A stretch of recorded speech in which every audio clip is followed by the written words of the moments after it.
Olá, eu sou o Wagner Maia e hoje eu estou aqui com minha colega Sabrina Casado para a gente conversar um pouco a respeito do atendimento da pessoa com deficiência visual no turismo.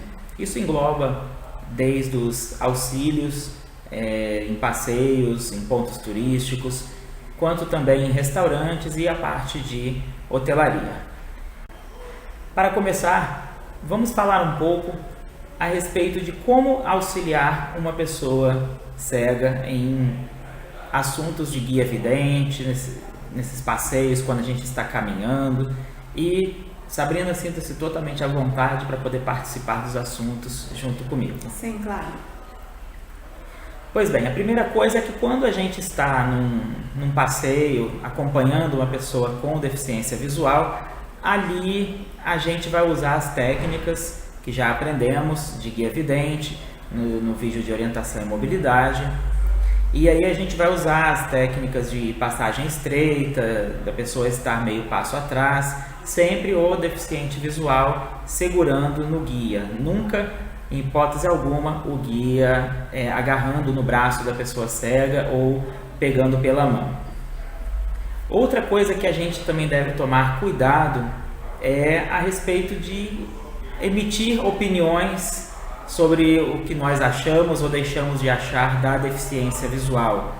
Um momento de lazer, um momento de passeio, deve ser priorizado realmente o foco naquele passeio que se está fazendo e evitar certas intromissões desnecessárias, certas invasões de privacidade e até mesmo sentimentos de super-herói, de coitadinho, certas exclamações que sinceramente não acrescentam em absolutamente nada, só serve para, digamos, desfocar o objetivo do passeio e até causar constrangimentos. É muito ruim, muito chato certos tipos de comentários e sentimentos. Não se espera de uma pessoa que está servindo de guia comentários do tipo como isso é lindo, como você consegue fazer tal coisa, você é um exemplo de superação, ai meu Deus, que bonitinho. Não tem como se fazer isso, porque a pessoa está ali, veio para passear, trabalhou o ano inteiro e está no seu momento de lazer, de férias. Ele não espera de forma alguma comentários ou sentimentos desse tipo. Isso é totalmente desprezível de uma pessoa que se propõe a ser um guia ou um auxiliar, está prestando auxílio a uma pessoa com deficiência. Quando nós vamos auxiliar uma pessoa com deficiência visual a ir a um restaurante, a se servir num restaurante, geralmente é muito mais tranquilo, mais fácil no self-service, se o guia está orientando essa pessoa com deficiência visual a buscar a comida e até mesmo ele buscando junto com essa pessoa, não colocar a pessoa na mesa e falar que eu vou ali fazer o seu prato e já volto, mas dar o direito dessa pessoa estar participando da escolha do que ela vai comer. Quando o deficiente visual está sozinho, normalmente ele solicita o auxílio do funcionário do estabelecimento que o acompanha, auxiliando parou, cortou, continua. Quando o deficiente visual está sozinho, normalmente ele pede o auxílio de um funcionário que o acompanha e auxilia na hora de servir a comida. Caso a pessoa que vá auxiliar também vá fazer o seu próprio prato, então esse guia que está auxiliando fica com o seu prato e o deficiente visual cuida do prato dele e vai segurando no guia, no cotovelo, como técnica de guia vidente, ou para deixar o braço do guia até um pouco mais livre para se movimentar, pode ser que o deficiente visual coloque a mão no seu ombro ou nas costas ou coisa do gênero, mas é perfeitamente viável que o guia faça o seu prato e ao mesmo tempo auxilie o deficiente visual a servir o dele.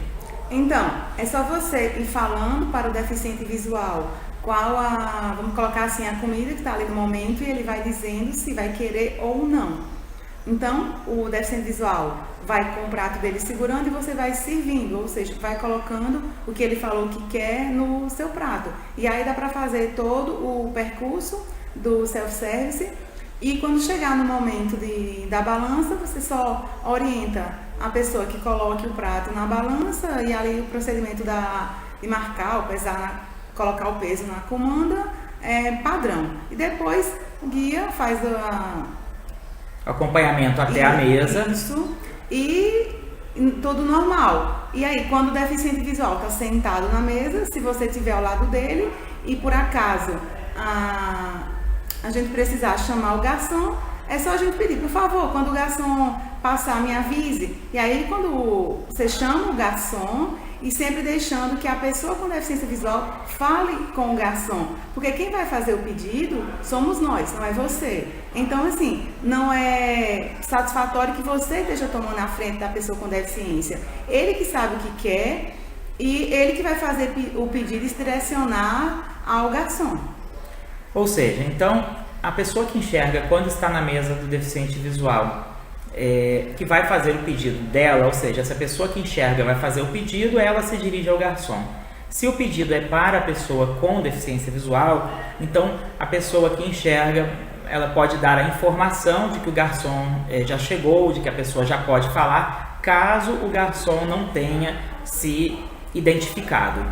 E na hora de comer, inclusive, é uma coisa extremamente incômoda que a pessoa que enxerga esteja, por exemplo, ajeitando o prato da pessoa com deficiência visual sem pedir permissão e retirando coisas sem avisar, trocando coisas de lugar. O ideal é que sempre se consulte essa pessoa com deficiência visual que nós estamos auxiliando, se ela precisa de algum auxílio, mas que não seja uma consulta excessiva. Você estando na mesma mesa, pode-se conversar tranquilamente sobre a viagem, sobre os passeios, e a pessoa sabendo que você está ali junto, caso ela vá precisar de alguma coisa, ela vai te pedir um auxílio, vai te consultar do tipo, você sabe por onde anda o garçom, ou coisa do gênero, mas não há necessidade de estar tão preocupado assim em ser excessivamente prestativo, porque o excesso também incomoda, tão quanto a ausência total às vezes faz a pessoa ficar um pouco perdida. O resumo do resumo é assim: aproveitem o passeio, passeiem junto, troquem informações, como se fosse simplesmente uma pessoa que está ali para participar junto daquela programação, para aproveitar junto e, dentro do possível, quando você perceber que existe alguma dificuldade muito grande, que a pessoa vá precisar da sua ajuda, que você não tenha sido solicitado ainda, mas caso exista, por exemplo, uma comida que está caindo no prato da pessoa que vai cair na mesa, acho que cabe, sem constrangimento, você informá-lo: olha, cuidado que a sua comida está quase caindo do prato, mas nunca você enfiar a mão no prato da pessoa para poder fazer por ela. E uma outra coisa, uma orientação qualquer nunca é constrangedor. Por exemplo, se você vê que algum de nós está saindo de casa, de repente está com uma roupa trocada, uma meia de outra cor, uma sandália, estou dando um exemplo, qualquer coisa desse tipo, vale a pena sim informar a pessoa que isso aconteceu. Ou de repente uma blusa que sujou, alguma coisa desse tipo. Não é problema nenhum, não é constrangedor, pode informar que nós realmente ficamos bastante agradecidos quando vocês fazem isso. Tem muita gente que tem vergonha, medo, receio de informar a pessoa cega que tem algo de errado com ela. Só que às vezes realmente nós não temos como saber que isso aconteceu e contamos com a orientação de vocês. Quando nós vamos encaminhar a pessoa para que ela se sente em algum lugar, vamos supor que tem uma cadeira, o normal é a gente colocar a mão da pessoa cega no que se quer mostrar. Se é uma mesa, colocar a mão da pessoa cega e falar assim: olha, aqui tem uma mesa. Se é uma cadeira, leva a mão da pessoa cega até o encosto da cadeira e fala: a cadeira está aqui. Lógico, cada um vai falar a frase que vier no momento, não existe um padrão muito rígido a ser seguido, mas acho que a essência aqui é que a gente entenda que não se deve sair agarrando no braço da pessoa para poder virá-la, para posicioná-la. O ideal mesmo é que a pessoa esteja sendo guiada, segurando no cotovelo do guia vidente, e que quando chegar próximo a alguma coisa, que seja informado do tipo: olha, cuidado que está chegando próximo de alguma coisa, ou então que ali existe uma cadeira ou que existe uma mesa, e pega na mão da pessoa e mostra: olha, aqui tem uma mesa. mas só aquelas que forem de interesse.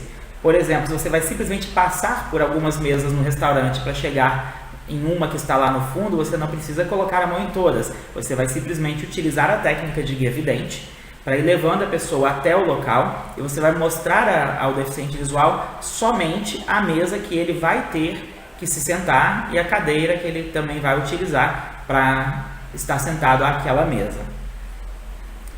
Quando nós estivermos em algum passeio, em museus, todos esses locais, sempre fazer dessa forma, colocar a mão da pessoa cega no que se quer mostrar e tentar sempre estar descrevendo tudo que se vê, até mesmo as paisagens, os quadros, os monumentos, tudo que você achar interessante, sempre descreva para a pessoa e o que ela se interessar, você vai lá e coloca a mão dela para que ela possa ter o contato e saber do que se trata. Esse deixar tocar e esse descrever, ele tem que ter um meio termo entre a ausência e o excesso. Eu acho que a gente está preocupado demais em descrever tudo também, sem deixar as pessoas conversarem entre si, sem conversar com a pessoa, ficar só preocupado em descrever também. Às vezes esse excesso impede que as pessoas estejam conversando entre si, então fazer o necessário, fazer o mínimo necessário, informa, olha, agora nós estamos em tal lugar, aqui existe isso e aquilo outro, eu acho que dá pra gente ir lá tocar nas coisas, se vocês quiserem, mas a prioridade de um passeio, quando sai um grupo de amigos para poder fazer um passeio, geralmente é a convivência humana, a relação entre as pessoas e também o conhecimento daquele local, mas não somente da parte física, não é somente a descrição. Se a gente conhece o contexto, se a gente conhece a história daquilo, é muito válido que a gente esteja dando essas informações adicionais, mas sempre com o cuidado de que o excesso também atrapalha. É muito comum pessoas, quando vão conviver com deficientes visuais, fazerem um excesso de descrição que acaba incomodando muito mais do que ajudando.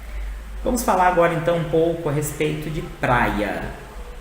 Quando a gente vai à praia, normalmente quem vai entrar na água já sabe que já está acostumada com água, já está acostumada com praia, mas algumas recomendações nunca são demais. A gente, por exemplo, saber como é que está o mar naquele dia, se as ondas estão muito altas, se está sem onda, se está sendo avistado algum corredor de entrada, que são aquelas valas que puxam lá para dentro, por onde salva-vidas entram. Então, eu acho que dá para a gente aproveitar muito tranquilamente a praia se todo mundo interage com o grupo como se fosse parte daquele grupo, mas não ficar o tempo todo preocupado em estar salvando a vida da pessoa, em estar dizendo não entre porque aí está fundo. As pessoas que entram para a parte funda da praia, normalmente elas entram sabendo do que estão fazendo, e também é comum em alguns lugares de existirem salva-vidas. Vamos colocar um exemplo de um parque aquático. Então, o cuidado principal mesmo seria, talvez, evitar que as pessoas se percam, porque a gente vai lá para dentro, a praia começa a puxar para o lado e depois a gente ajudar a voltar para encontrar o grupo, porque no barulho da praia, às vezes, as pessoas acabam se perdendo. Se a gente for falar um pouquinho sobre parque aquático, não dá para a gente querer escolher para o deficiente visual qual que ele pode, qual que ele não pode. Por regra geral, quem está indo para a praia quer tomar banho, quem está indo para o parque aquático quer gritar mesmo. E acho que o mais interessante nesse ponto aí seria sim participar da brincadeira junto com todo mundo e estar mais atencioso talvez a quando a pessoa estiver solicitando a ajuda para guiar de um lugar para o outro, mas por via de regra é uma coisa bastante tranquila, desde que a pessoa que enxerga quando esteja próxima não esteja excessivamente querendo controlar a situação, manipular a situação, deixar as coisas irem acontecendo, não ficar agarrando a pessoa para puxar daqui para ali, dali para cá, conversar, consultar, do tipo, você quer... A gente está indo para longe, o mar está puxando, quer que a gente volte um pouquinho para lá, ou daqui a pouco mais, mas sempre com aquele cuidado de não estar se intrometendo muito e também não se fazer tão ausente. Simplesmente se integrar ao grupo, fazer parte do grupo e aproveitar o passeio. Nós vamos fazer um passeio de barco. Então, é importante que nesse passeio de barco, você apenas oriente a pessoa onde está o barco e a escada pela qual ele vai subir. Porque não adianta você tentar puxar a pessoa pelo braço. Ela não vai conseguir subir. 2, pode causar um problema até na articulação do braço mesmo. Então, apenas a orientação de como ela deve subir, onde está a escada, para onde deve ir, orientar o caminho mesmo. Colocar a mão da pessoa talvez aonde começa a escada para ela ver que o começo da escada está ali. Se tiver um corrimão, olha, tem um corrimão aqui, mas a pessoa não é obrigada a utilizar o corrimão. As pessoas que enxergam também, alguns usam, outros não usam. E se você só puxa uma pessoa pelo braço se você estiver preparado para levantar cerca de 80 quilos sozinho. Mesmo assim, é uma coisa extremamente desagradável. Se a gente está guiando a pessoa, então muito mais produtivo é você falar, olha, a gente está chegando no barco, tem uma escada e essa escada tem corrimão ou essa escada não tem corrimão. Coloque a mão da pessoa para poder ela sentir a escada, para ela sentir o corrimão e deixe que ela própria suba essa escada. A orientação que pode ajudar aí no caso seria, olha, tem aí uma escada de uns 3 ou 5 degraus, alguma coisa assim, e aí a pessoa vai subir sozinha. Você pode, por exemplo, dar a informação de que depois da escada ali em cima tem um chão plano, ou depois da escada no meio dela tem uma coluna, alguma coisa do gênero, para a pessoa não ser surpreendida. Mas às vezes ao final da escada tem até um apoio, a escada vai só até o piso do barco, então depois a gente precisa se apoiar em alguma coisa para poder ficar de pé. Então você sobe na frente, sempre na frente.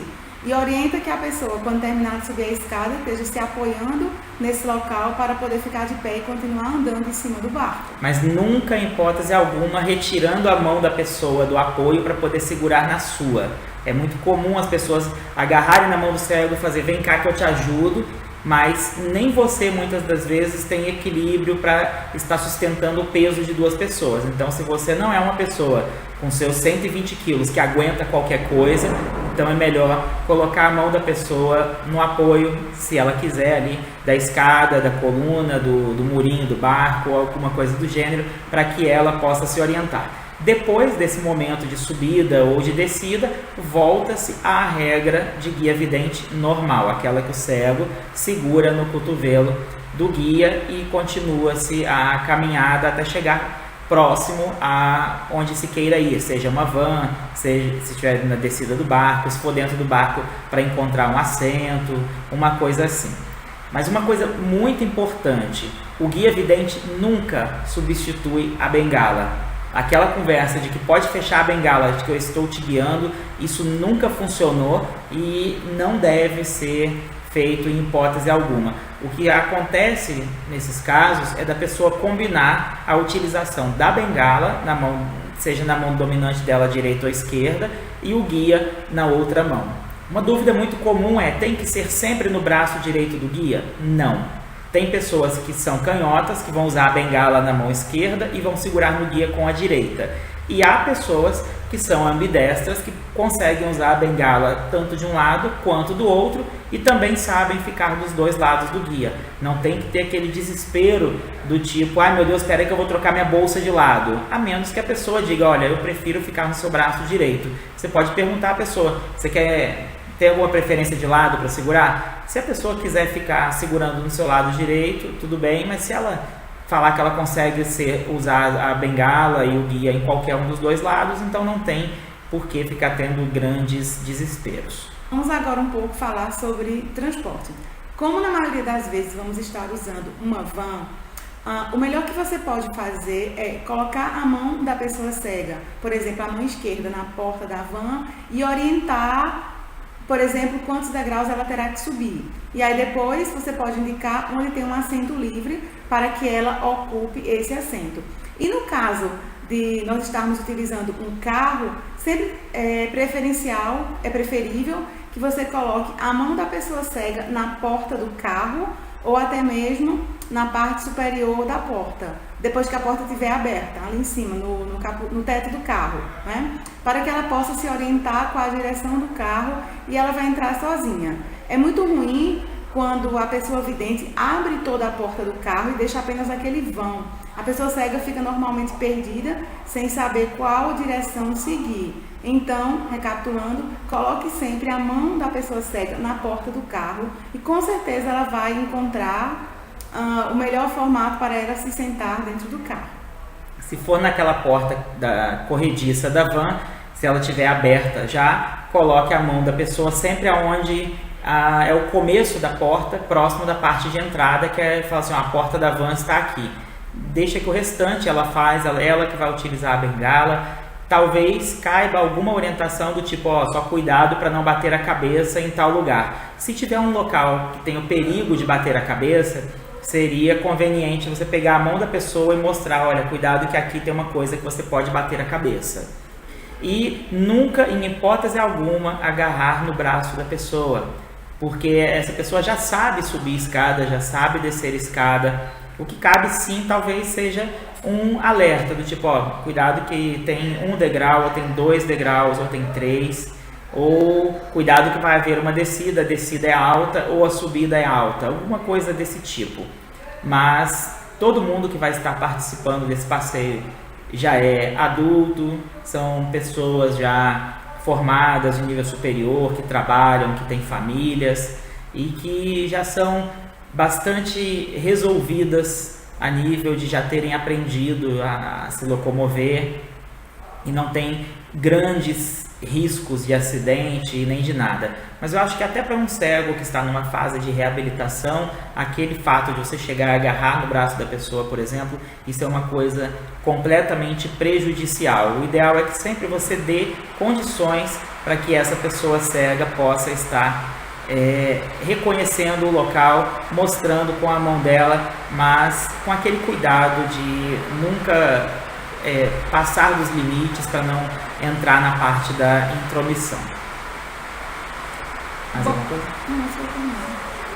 Bom, e qualquer dúvida, nós vamos estar sempre à disposição. Vocês podem estar tirando a dúvida conosco, chama rapidamente, questiona alguma coisa, para não estar constrangendo isso ou incomodando nossos convidados.